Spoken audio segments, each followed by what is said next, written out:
What's up YouTube? This is JP Panther back on another video, and today's video is another DC Joker box office discussion video. Well, it's a news update video, and I really want to talk to you about it because this popped up on Forbes. And I'm going to read some of the article because it's really interesting, and I kind of want to talk to you guys about it like right now and really give my thoughts about it. So on Forbes, right? Box office Joker becomes the most profitable comic book movie of all time. I'm going to read some of the article. And I will link the article in the description box down below so you guys can read the whole entire thing if you really want to. And I'm just going to read part of it because this article is pretty long. So this is what it says. With $304 million in North America after 5 weeks in theaters, Joker's new global come is around $953 million, presuming 32 domestic, 68 overseas, and then it will have a new global total of $957 million by tonight, and that'll be okay, blah blah. And $1 million production budget, which will make the top films directed Joaquin Phoenix starting drama more profitable in terms of budget versus global gross. And it keeps comparing all the other movies. And the most profitable big comic book movies are Venom, Batman, like the original Batman, Deadpool, Teenage Mutant Ninja Turtles, The Mask, and now Joker.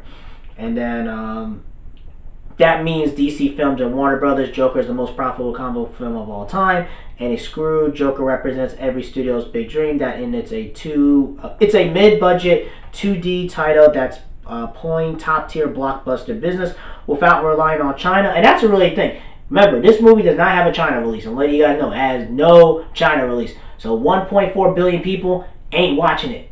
Boom, just letting you guys know. That it happens to be a rated R psychological drama is a bonus of sorts, as it's the third cheapest $900 million gross of all time after Bohemian Rhapsody on a $52 million budget, and The Lion King $968 million on a $55 million. Well, okay. I guess they're talking about the original Lion King.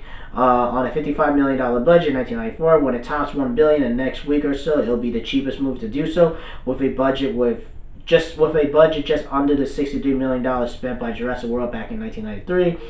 Up until last December, we haven't seen a $1 billion grosser, not from Disney, and it just keeps comparing to all these other movies. Again, you guys can read the whole entire thing. Here's the thing, right? I think it's really interesting, and I think it's really good that Joker is finally the most profitable movie. I think it's probably going to be the most profitable movie of all time. And again, I gotta kind of let you guys know, it's like, oh, Endgame and Avatar made all this money, blah blah blah. You guys don't understand is that even though they made a lot of money, they spent a lot of money. So of course, if you spend like $500 million like Avengers and you make $2.8 billion, but again, when you take out like the profits and like, you know, when they really take out all the money out and stuff like that, they only made like, really, talk about profits, really like $1 billion or 1.5 billion out of anything when it comes to the profits. When you take out all the money, royalties, and you when you're paying everybody and stuff like that, marketing costs and staff and stuff like that, and investors, you only made like 1.5 million in profit.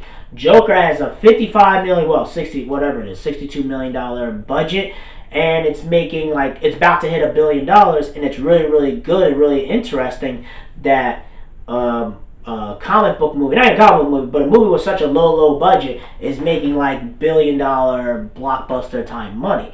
And it does show you that you don't need you don't need to do a bunch of CGI, you don't need to spend like $500 million into one movie. If you come out with a good movie and a good product, people will go see it. And the thing is, this movie had zero marketing, like, not marketing, but it didn't have like the typical like $100-200 million marketing like that. And even if you paid attention, and I was reading some of the articles, that one of the chicks who I guess one of the supervisors of the Joker movie, like the campaigner, she was saying that, you know, I guess she works at Warner Brothers. She's saying that the media did everything they can to make sure the movie was try to do everything they can to make sure the movie was bad, and make sure it tanked and stuff like that.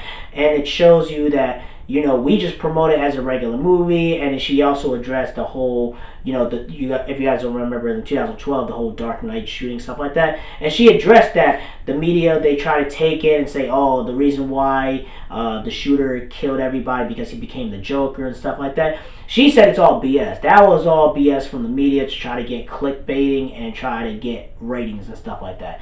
Because she addressed all that from, back in the day and stuff like that.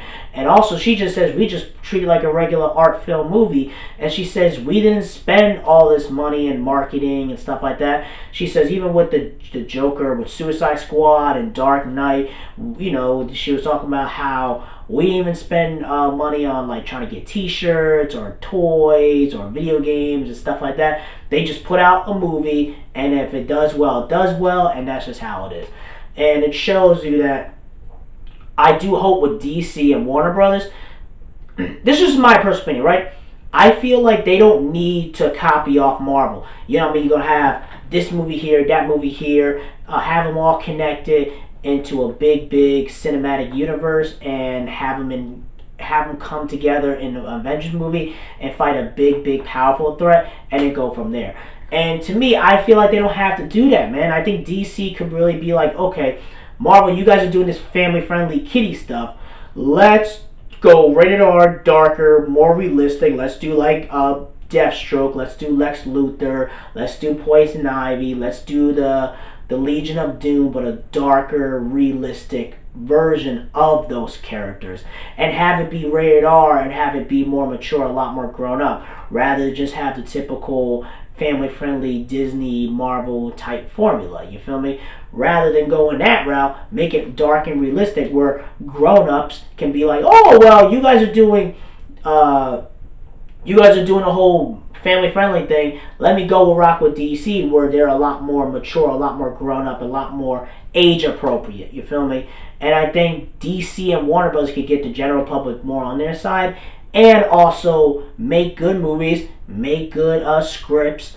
Don't be stupid, try to catch up to Marvel and, build up 2 years up to the Justice League. Just no, do your own thing, take your own time, and if you want to do a darker, rated R comic book universe, that's fine, but make sure it's more dark and realistic and make it more mature and grow up and have it stand out from the MCU, you feel me? You don't want to just copycat and do what they do because that's what happened to you guys last time.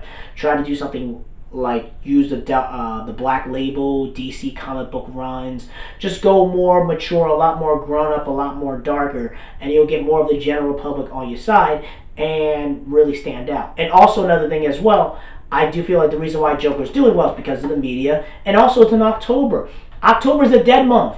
Like, no one goes to the movies during that time, or September and stuff like that. A lot of people are in college, work, and stuff like that. But if you put out a big, good written movie, people will go see it. And also, it has zero competition.